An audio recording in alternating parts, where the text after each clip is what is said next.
Thanks for checking out our podcast. If you are interested in learning more about writing, go check out our syndication page, seriouswriter.com, where you can find resources, articles, videos, topical classes, and the Brew and Ink podcast. Again, seriouswriter.com. We thank you for listening.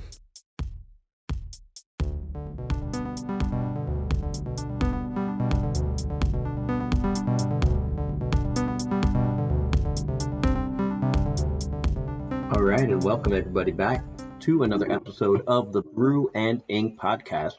We have Katie here with us tonight. Hey there. We've got Britt over to my right. What's up? And myself sitting in my own seat is Steven. And how have you guys been? We took a week off for Labor Day. Labor Day, summer, all that. You had starting school. all kind of stuff going on that weekend. Oh yeah, we Like your anniversary or yeah, something? we made the mistake, or also we planned it well that we got married the day after Labor Day. Or not after. So we got married the weekend of Labor Day, but now with the way that the calendar moves around, our anniversary this year was the day after Labor Day. So I took an extra day for work so we could do some anniversary stuff. But her brother and his fiance came to town also that same weekend. So they were in town Friday, Saturday, Sunday. They left Monday, and then Labor Day. Really, we did projects around the house. I don't know if you noticed that new, beautiful front hall table that was by the door as you walked in. I did not. We that is a DIY, handcrafted. Yes, by handcrafted I mean we just found the right pieces of wood at Home Depot that we could assemble into a nice looking table. You got to put pictures on Instagram. Yes. Oh yeah, I should.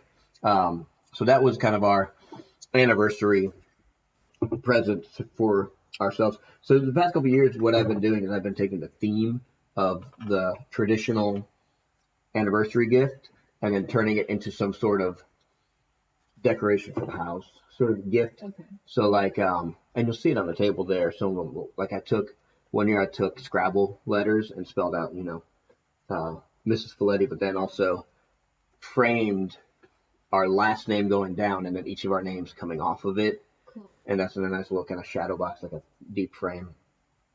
For the iron year, I got her this little like iron turtle where the shell comes off. You can put jewelry or whatever you want to hide in there. And some iron wind chimes that we have out on our front porch. And what did we do? Oh, that wasn't the ball and chain year? That was not. Yeah, I could have, right? Irons. No, I'm just messing. And then the copper for copper year, that was last year. I had some broken jumper cables. So I stripped those and took all the copper from inside that and weaved it into like a little wreath with the number 7 on the inside. We put that in a shadow box with like a fairy door. So the fairy door, a little lock and key and some bushes that say like home sweet home and the year we got married and the year of our 7th anniversary. The years had like so they have like traditional ones and then they have like modern one. And modern is like get yourself some appliances. Like we haven't been following those, but yeah, it's like that sounds terrible. Yeah, get a new coffee maker. I don't know. But yeah, it's more like modern type material. Yeah. My face is So yeah. I can concur that that's what her face looks like. But also there's the modern like the babycation or like did you do this? Baby dedication? No, like the baby vacation, like the the baby moon. I'm sorry, I think I misspoke. Yeah, I misspoke. I can't speak at all. No, the baby moon. Yes. We never heard of this. I never heard. Did you do this? I can see by your face no. So this was like a new thing in the last 5 or 10 years, where young couples. They're about to have a baby, and right before they have the baby, the baby's due. They go on like a honeymoon, but I call it a baby moon. That sounds like a great idea. Mm-hmm. I just had never heard of it before. Like when people started doing it, I was like, "What? What do you mean?" They're like, "Oh yeah, we do this," and I'm like, "We do? Like not we, I guess." Yeah. I dig it. The week that Naomi was due, Caleb and I went to Moose concert, which was incredible. And then I helped my farmer friend butcher a huge pig. Nice. While listening to the music? Yeah. In my head, it was, but man, yeah, that was a good. Close. It's close to a baby moon, right? You should listen to death metal when you butcher a pig. That's it. Not my flavor. You should do a retroactive baby moon. Your son's birthday is coming up this week. That's true. Like, hey son, instead of celebrating you, we're gonna go off on a vacation without you. And we've got that problem with Naomi. Our anniversary is the week, like a couple of days before she was born. Ooh, yeah. So you're always gonna be having to plan something. Yeah. Which I don't know. Those first few years, we've always been like, oh, let's do something as a family to celebrate our anniversary because this year, she was like, we're sending them to my sisters for a day, and we're going to go do our own stuff. It was like the first year that they didn't get to celebrate with us. But it was good. Yeah. I agree. So, yeah, it was a very busy weekend. And then you were out of town. We were at one of our favorite places, which we'll probably talk about a little later on the topic. Cabin in the woods. It sounds creepier than it is. It's actually amazing views. It's the movie's funny too. Right, it's very funny. The comedy. Yeah. So it wasn't the best time to be there. And I don't mean in the cabin. I mean down in town. Because so normally what we do is we go to the cabin, and then there's a pizza place and an ice cream place that my kids are like, every year every time we go, we got to go. And because we've been going to this cabin for like 13 years. Right. So my kids, it's like this nostalgic thing. And so we went down in town, and I'm thinking, oh, it's September, COVID, man. Oh my gosh, it was packed with people, and hard to find parking. I mean, just, That's funny. And so we just had to put that note away in our brains, like, if we go on Labor Day weekend again next year or another time, we're not going in town. You're not going to do the traditional in town. Because we literally got the pizza to go and went like to a park or something because we were like, we can't. Like, it was packed with people. Yeah. So anyway, it was an amazing weekend as usual. And we played board games, and there's like no cell phone service. There's no internet. They're just nice. out. And I read like 4 books over the weekend.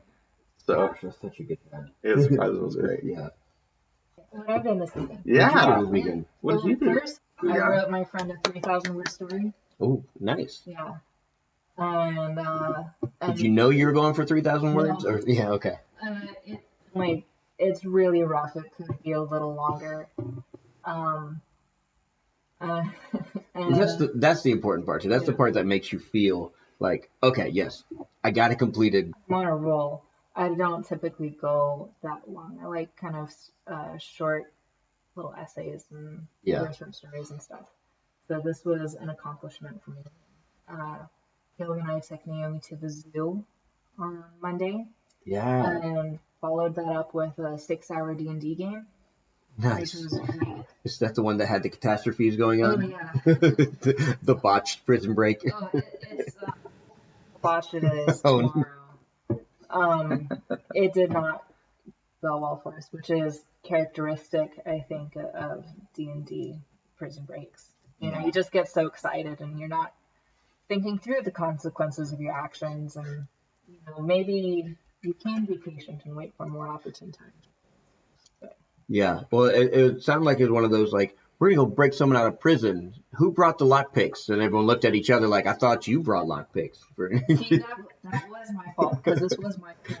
I had the one sneaky character who really ought to have lockpicks on his person. And it just didn't cross my mind. Dope. Yeah. And we learned some lessons. And we'll figure out the consequences of that. And it's very exciting. Well, it sounds like we all had a fun time over the past weekend. Mm-hmm.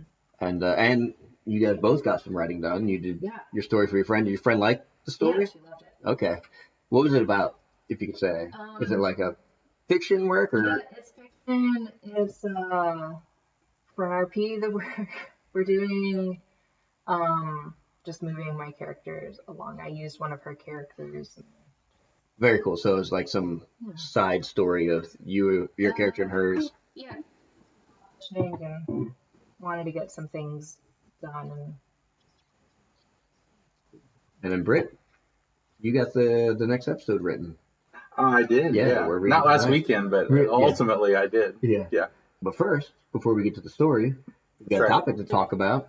Our topic, in the best words I can think of, it would be like writer's destination location.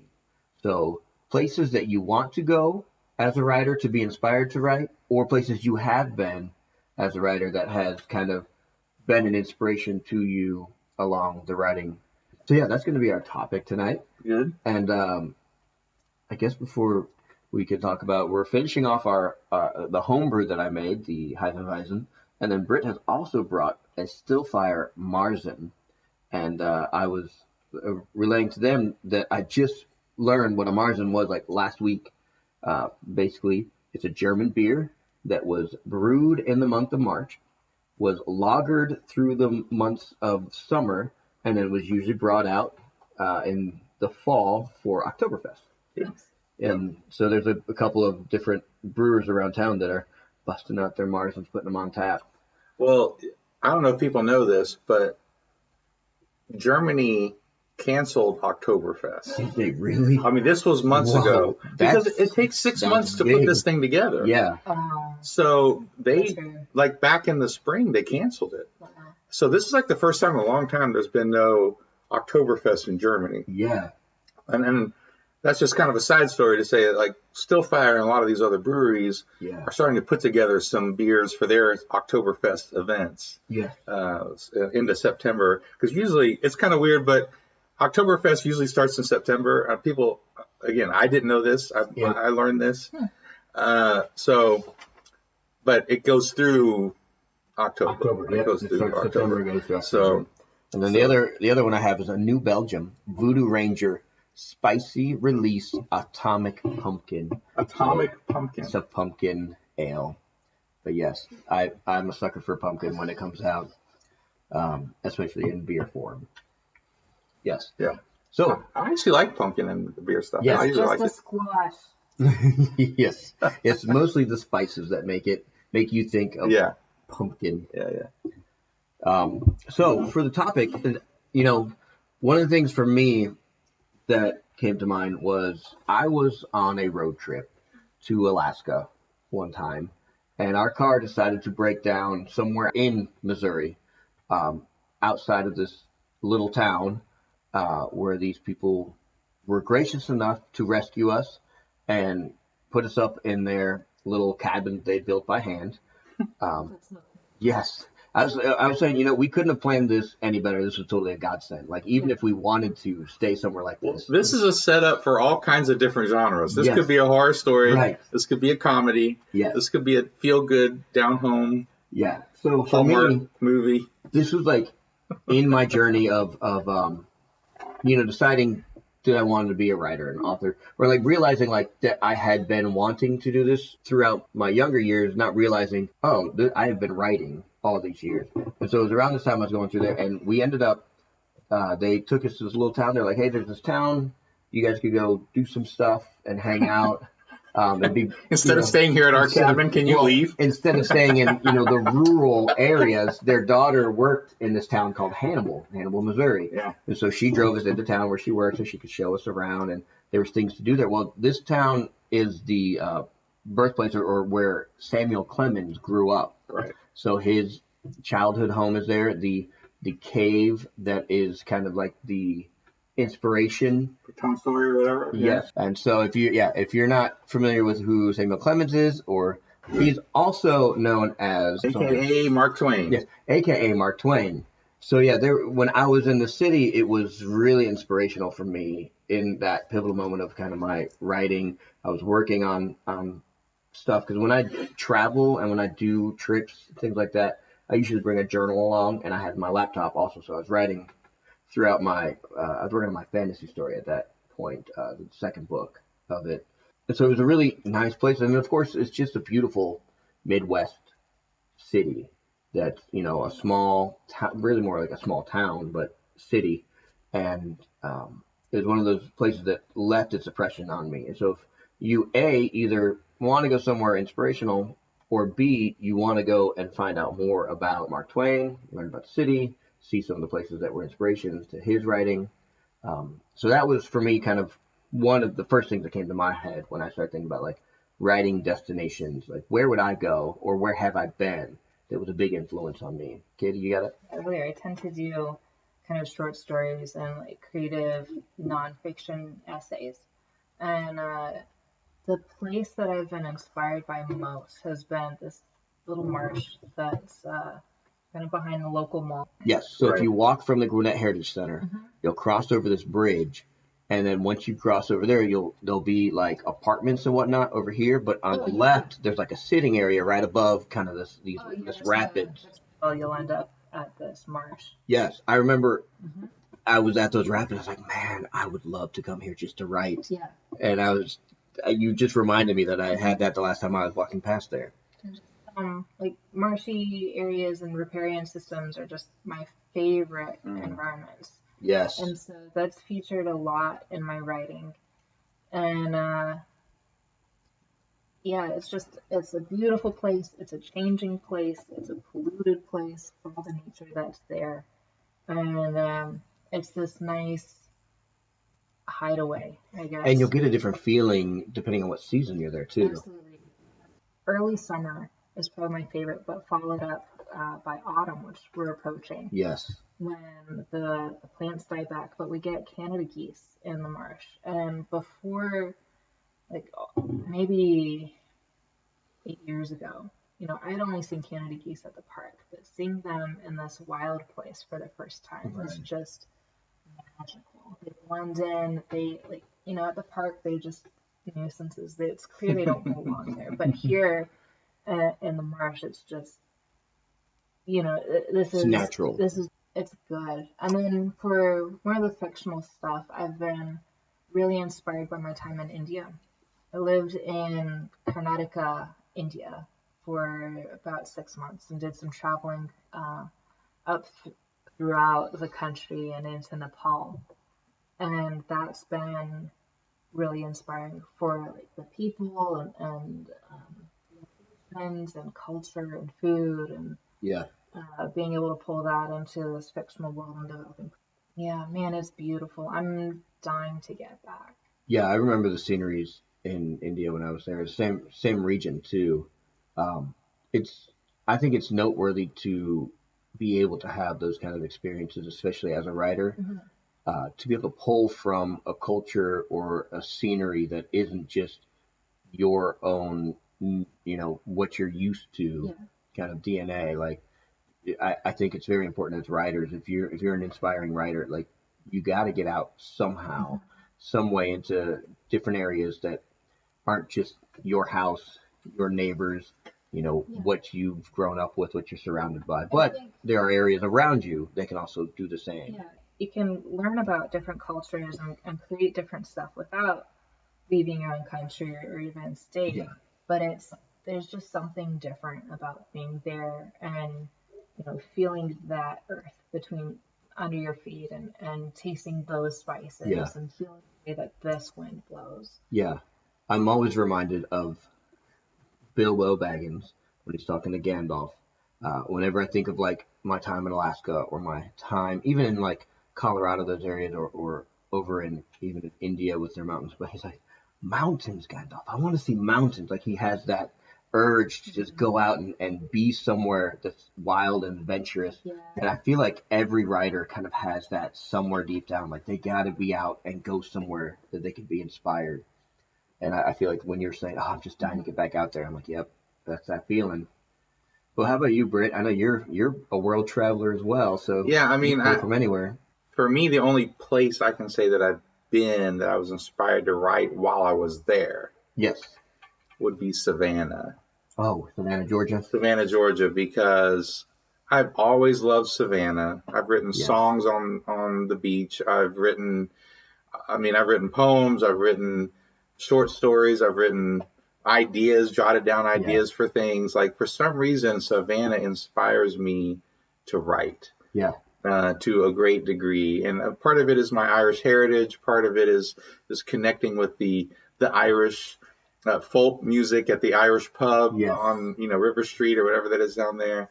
Well, even the squares in that area, just the big old trees with the moss coming down, and you've got a bench that you can sit on and just either people watch, or you can just be inspired by the surrounding, the nature around you. Yeah, a couple of years ago, it was, and we haven't gone back, but there's a few years ago, Beck and I went to the Savannah Book Fair, and it was like in February or March or something, and it was over a weekend, and it was just a whole bunch of authors sitting and talking about their books, right? It was just all over, and you just, we actually stayed at a hotel outside of town because we couldn't afford at that time. We probably could afford it now if we wanted to go back, but and just going around and like visiting different authors and hearing their stories. That was one of the most inspiring weekends. But like I said, we've been there several times. We went there for our honeymoon. My wife and I did, Beck and I did. So Savannah is one of those places that I'm inspired to write while I'm there. But I definitely agree, at least for me, I don't know that I could say every writer does this, because I think there are some writers that are so introverted and so like in their own world, right, that they don't really feel the need to go anywhere, I know a couple people so I don't say that they all are this way, but I know I am. I know that I think that my writing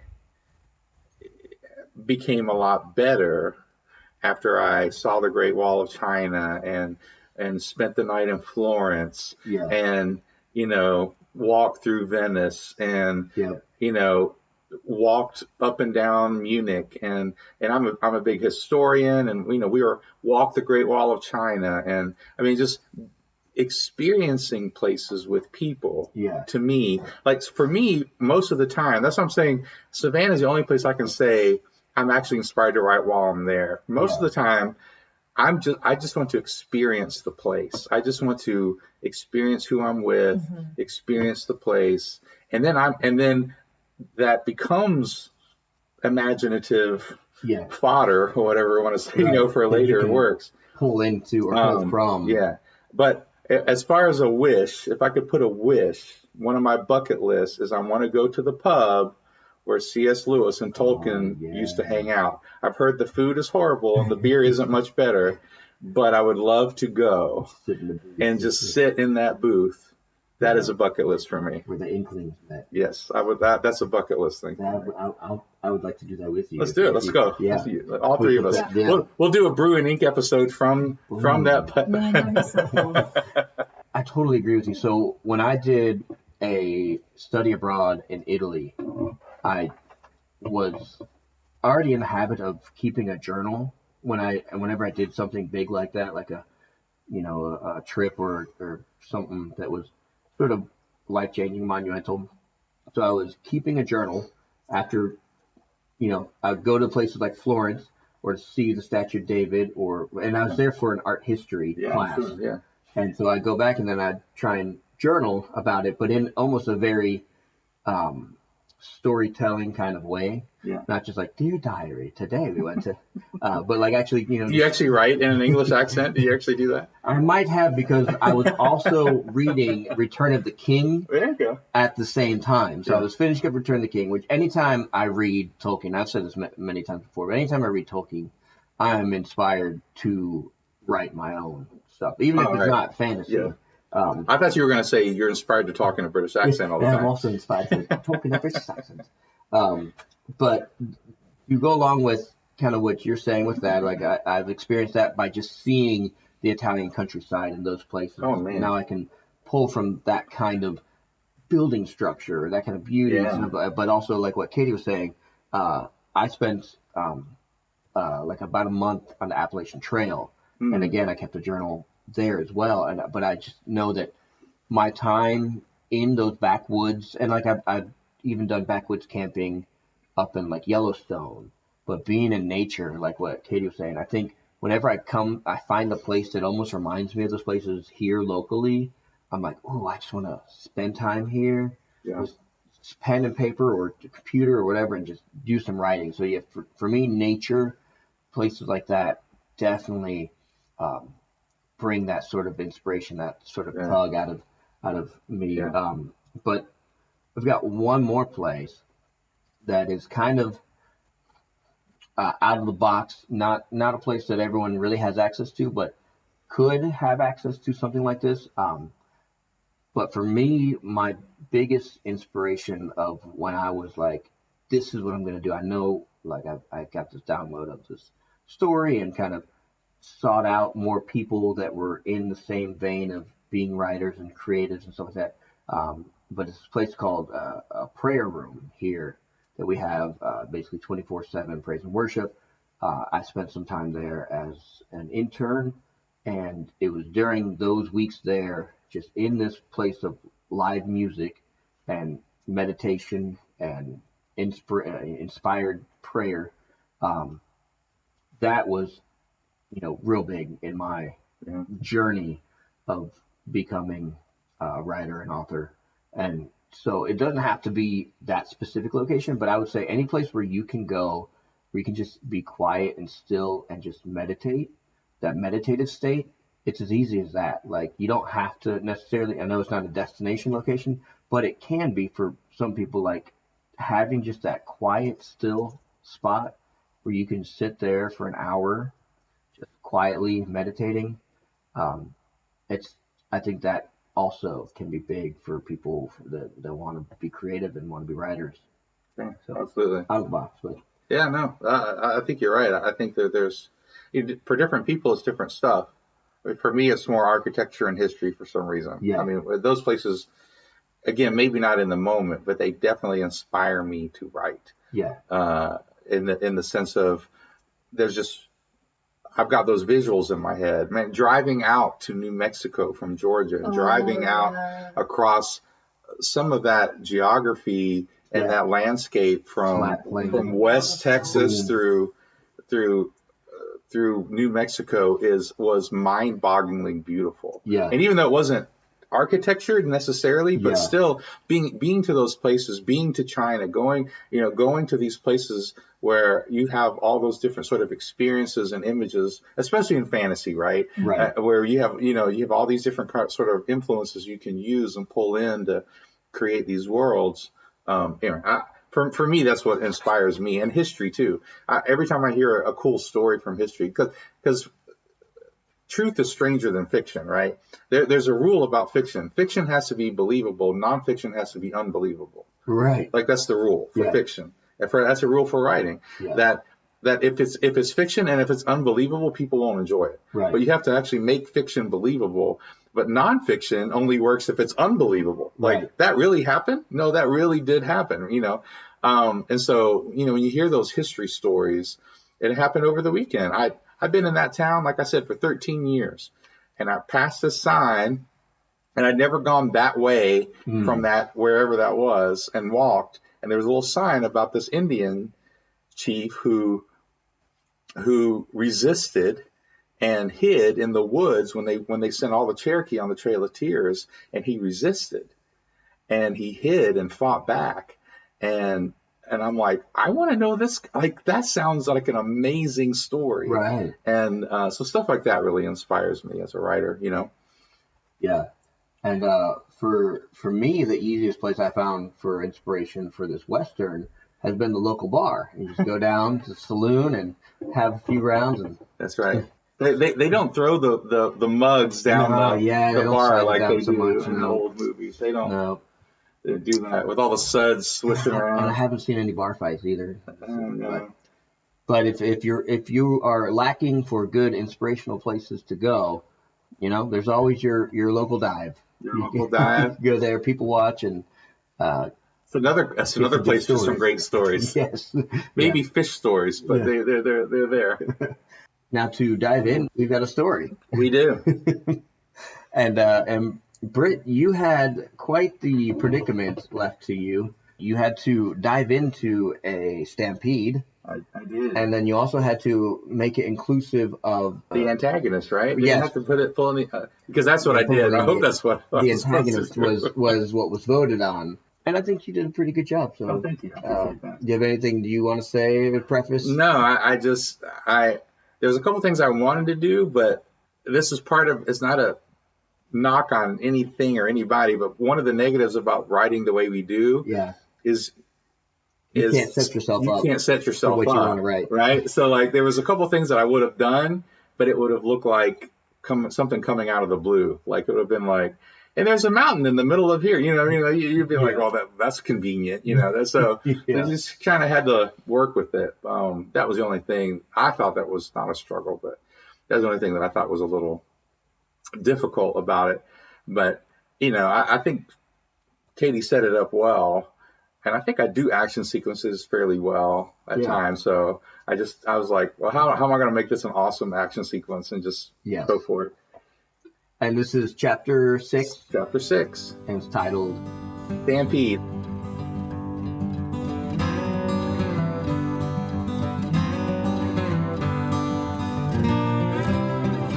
Chapter 6. The Stampede. Over 1,000 wild saurians made their way over the crest of the hill, a sea of bodies moving from the north, shadowed heads bobbing. In the darkness, the herd was like a black rain cloud. Their feet slapped and pounded the dry earth, sounding like the droning thunder of an ominous storm. A storm that headed right toward Callie and her ranch. Callie froze for a split second, her brain trying to comprehend the sight. The viajeros moved in packs, but never one so large. This took planning. A single viajero was dangerous, not as big as a salvaje like Black Claw. A viajero stood barely her height, but its tough forehead could be used like a battering ram in fight or defense. 1,000 of them would raise the ranch to the ground. Black Claw's eyes bulged and darted in fear and aggression, nostrils flaring. Callie had less than a minute before that stampede reached the ranch. She cursed and ran toward the long wooden gate on the paddock that kept the crashers in. The beast chirped and whined, close to a panic. The ground beneath her boots began to vibrate with the stampede coming. The only way to save the crashers was to set them free. Callie lifted the latch, pushed and hopped on the gate, riding along when it swung around and across. She lifted her fingers to her mouth and whistled as loud as she could. "Come on," she said, "let's go." But the crashers didn't move out. Cecil came from the barn and crossed into the paddock, ducking between wooden cross beams. When he stood, he stopped at the sight of the stampede. "What the hell?" "Help me get them out of the paddock," she said. The man took off his old hat and waved it, hooting and hollering at the back of the herd. That got them moving, and once the crashers were running out of the paddock, she yelled back at Cecil, "Arthur is still in the house. Let Black Claw out of his stall and get inside." Cecil frowned at her but then nodded. With a last look over his shoulder at the stampede, he rushed as fast as his bad leg could carry him back through the barn and into the house. The stampede would arrive in seconds. Black Claw bounded out of the barn, headed west and away from the viajeros. Smart boy. Callie took a deep breath, bouncing on the balls of her feet while the last of the crashers passed her by. She slapped the last one on the rump and sprinted from the paddock and past the barn to her house. To be honest, it wasn't much of a sprint. She cursed her old knees, her ancient back, her legs that were too slow. Nothing for it now but to move. As old as she was, however, she reached the house a few steps behind Cecil. He breathed heavy and sweat poured down his old straw-haired head. Was he about to fall over? All she needed right now was for him to have a heart attack. "I'll get Arthur," Cecil said. "Maybe we can drag him far enough away, or to his place." Callie crossed the small kitchen and picked up her 2 pistols that lay on the table. "No time," she said. "Besides, Bennett said that man's barely living as it is. We can't risk moving him." The old native narrowed his eyes. "Well then what? We gonna stay here?" She checked to make sure that each pistol was loaded and rounds lined the leather belt. Callie whipped the belt around her waist, strapped it tight, and lifted her pistols, one in each hand. "You're staying here," she said, and made for the door. "What are you going to do?" Cecil said. "What I gotta do," she said, stepped outside and closed the door behind her. The deafening rumble of the driving legs reached her ears, and she moved to the northern side of the house. The stampede of the wild saurians was almost at the barn.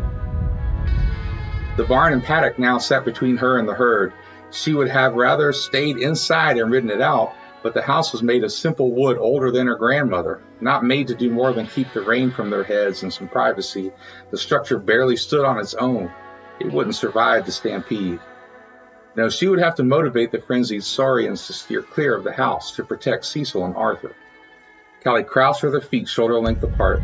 She raised the gun in her left hand and fired twice in the air, the sound carrying even over the stampede.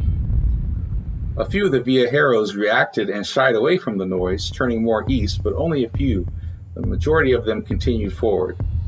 Then they hit the barn. A few hundred viajeros lowered their heads and rammed into the barn, a sturdier structure than her house by design. The valuable things stayed in the barn. 100 or more hit the building at once, an explosion of sound, wood ripping and tearing through the barn, and as much as it slowed them down, hundreds more followed. The barn shuddered and leaned, it swayed to the left, and then back to the right. The paddock connected to the barn was flattened by the hundreds of saurians that found it an easier path than the barn.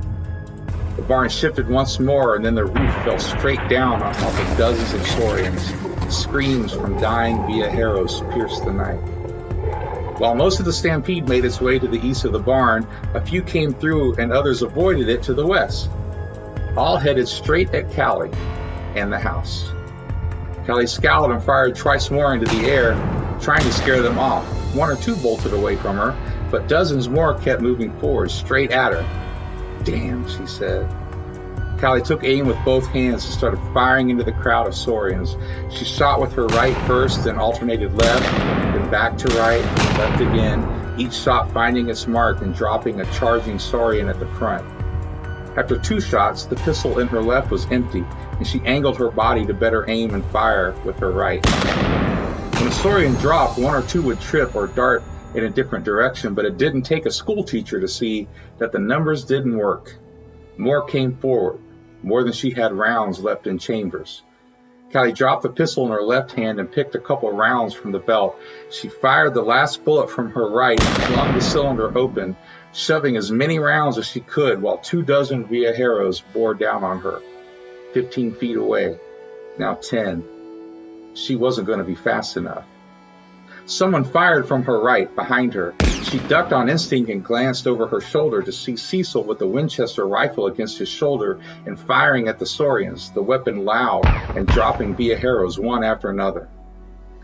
Callie finished loading the pistol, smiled, and slammed the cylinder back. She began firing on her own. With 2 of them firing, numbers dropped and more saurian bodies littered the ground. More were frightened away, but not all of them. Cecil emptied his rifle, 14 rounds gone, and with her last bullet from her pistol, 1 viajero remained, a large one, maybe 16 feet long from snout to tail. He lowered his head and charged. Her pistol smoked, but she ignored the metal burning her fingers when she went to reloading, keeping her eye on the saurian sprinting at her. She was going to have to dive out of the way, but then the animal would ram into the house, with a seriously injured Arthur inside. She couldn't help him at all if she was dead. Cecil had already squealed and limped around the side of the house for better cover. The viajero got within 5 feet, and Callie squatted to leap aside. From her left, a shadow roared. A huge figure flew across her vision. She fell back on her butt as the shadow collided with the charging viajero, knocking him to the side and away from her. On instinct, she finished loading her pistol and raised it. After a breath, she saw the shadow more clearly, a strike salvaje. Blackclaw chomped down on the viajero's neck, silencing it. Her mount lifted his head and pulled flesh and skin with him, blood dripping from his teeth. Callie blew out a breath and sighted her pistol around her. Stampede was past them, running further across the land but away from her house and ranch, or what was left of it. She grabbed the other pistol from the ground and stood. Even in the dark, it was clear her paddock was gone. Her crasher herd was gone. Her barn was destroyed. Saurian corpses littered the ground between her and what used to be the barn. Other viajero bodies were caught in that wreckage. "I've never seen anything like this," Cecil said. He stood next to her now. Ain't natural. No, Callie said, it ain't. She stared at the crest of the hill to the north. After holstering her loaded pistol, she reloaded the one on her left again. Someone did this, Cecil said. I'll give you one guess who, she said. Cecil grunted. He knew. Whitaker. Who else? Mr. Progress. It was quiet now. So quiet. The old native's voice was a whisper, but still too loud. What are we going to do? She finished reloading her second pistol and dropped it into the empty holster on her left. You're going to reload that Winchester. Okay, he said. You want to try and saddle Black Claw? Thinks I mean to go after them. Not now, she scoffed. He's feeding. We'll lose a hand or two. And we don't know if those bastards have anything else planned for tonight. Cecil nodded. We'll take shifts. We will, she said. In the morning, we'll start early. Tracking Whitaker's men down? Callie sighed. No, we'll rebuild as much of the paddock as we can. Then we'll saddle Black Claw and try to round up those crashers, get as many back as we can. Cecil frowned. Someone tried to kill us tonight. And that Morris fool. You're not going to go after them? It took her a moment to answer. No. The old man gave a short chuckle. Was the time I knew this girl, she would have... Callie lifted her head and fixed him with her eyes. That girl don't exist anymore. Once we start down that road, it don't stop.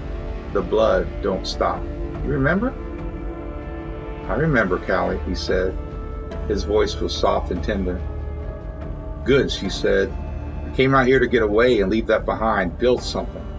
Callie glanced over the pile of wood and planks that used to be a barn. Even if we have to rebuild it, I'll rebuild it 100 times if I have to. Then we'll start in the morning, Cecil said. I'll take first shift and get some rest. I've got a lot of work to do. Cecil laid a hand on her shoulder for a second before turning and heading back into the house. Callie leaned against the house and kept watching the dark, but her mind was filled with memories of blood.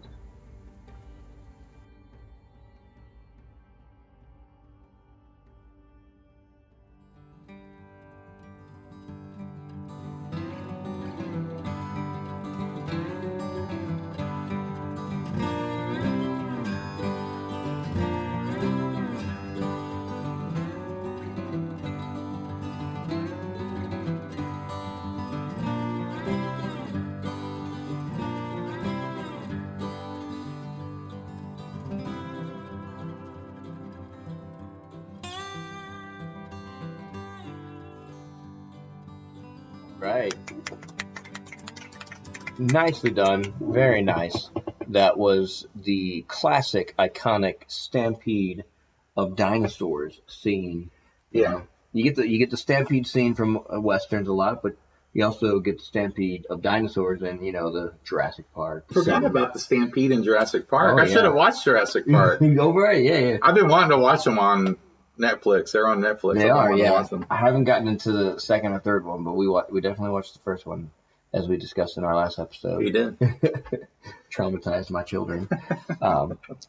But yeah, no, I like this because like I was just saying, it's one of the first instances in our story where someone had to somehow deal with or overcome a large number of dinosaurs. We've had Callie kind of dog whispering her Salahe and other people kind of having to shoot packs of dinosaurs, but that was kind of off camera, if you will. So this is the first time, like, in the scene, you get full-on multiple dinosaurs. Like, this is not something one person can handle by themselves. But she's going to do it. She was going to do it. I kept thinking to myself, she's got a rifle. Why is she only using her pistols? What about the rifle?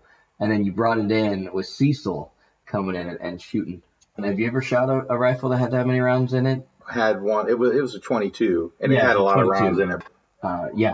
It's fun. Especially we had steel targets. Yeah. So when you hit it, it's a ting, ting, ting, ting, and you could, like, if you learned how to really get that action going, you can see how something like that would be very useful taking out Stampede. Yeah.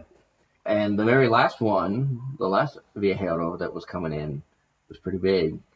And Callie didn't know what to do. Out of the side came in Black Claw. He's like, I didn't run away. Just kidding. I'm still here. Well, he's a carnivore. Right. So I'm like, this is meat. Wait a minute here. He was running. He was like, I just, in my mind, I was like, a carnivore smell blood. Wouldn't go for the whole stampede. Right. But would go for a straggler. Yep. Yep. And would pick that moment to, that was my thought at least. Yeah. So. I dig it. Now the question is, what happens next? And we have a Wheel of Malfortune to tell us. All right, let's do it. And let's give it a spin. Spin it for yourself. Spin for my own episode. Outside forces. Okay, and then for number 2, we're getting weather or natural events. So we've got outside forces or weather. So you, our faithful listeners, are going to vote on those 2 options. What do you think should happen now? They nearly avoided the stampede, destroyed 2/3 of her property, basically, the paddock and the barn. The house is still standing. Arthur is still, as far as we know, he's kicking. He's still breathing. Yeah. Cecil had nearly a heart attack.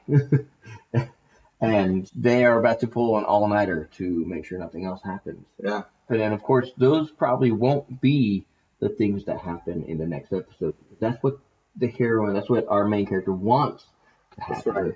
And there's always going to be some sort of curveball. And that's where you, faithful listeners, get to vote on what is going to be the curveball, what's going to hinder or be that thing to overcome in the next episode. Will it be natural weather, or will it be outside forces? Look, we could have a dinosaur tornado. We could have a dinosaur tornado in the next episode. A dino. If you pick weather, nature, you never know what's going to happen. Just a whole pack of velociraptors, like the real ones, those small ones that are like about the size of like a poodle, cat size, just caught up in this tornado, like piranha, swirling around. Where does Callie go from here? Where does the bad guy go? Right. What's the bad guy going to do? What's Whitaker going to do? Yeah. If Whitaker had his way, it's still coming to iTunes near you. So if you like this episode, if you like what we're doing, we're getting a lot more downloads. Like, share, definitely subscribe, vote. The more of your input you put in, the more of your input we can put in. That's right. And we love that. That's part of the vision of our show. We want more of that. And go to Patreon, sign up for some Patreon stuff. We've got a lot of extra content that we've got in the hopper, and there's swag to get to. So there's a lot of stuff. Well, until next time, raise that glass to inspiration. Stay inspired, guys.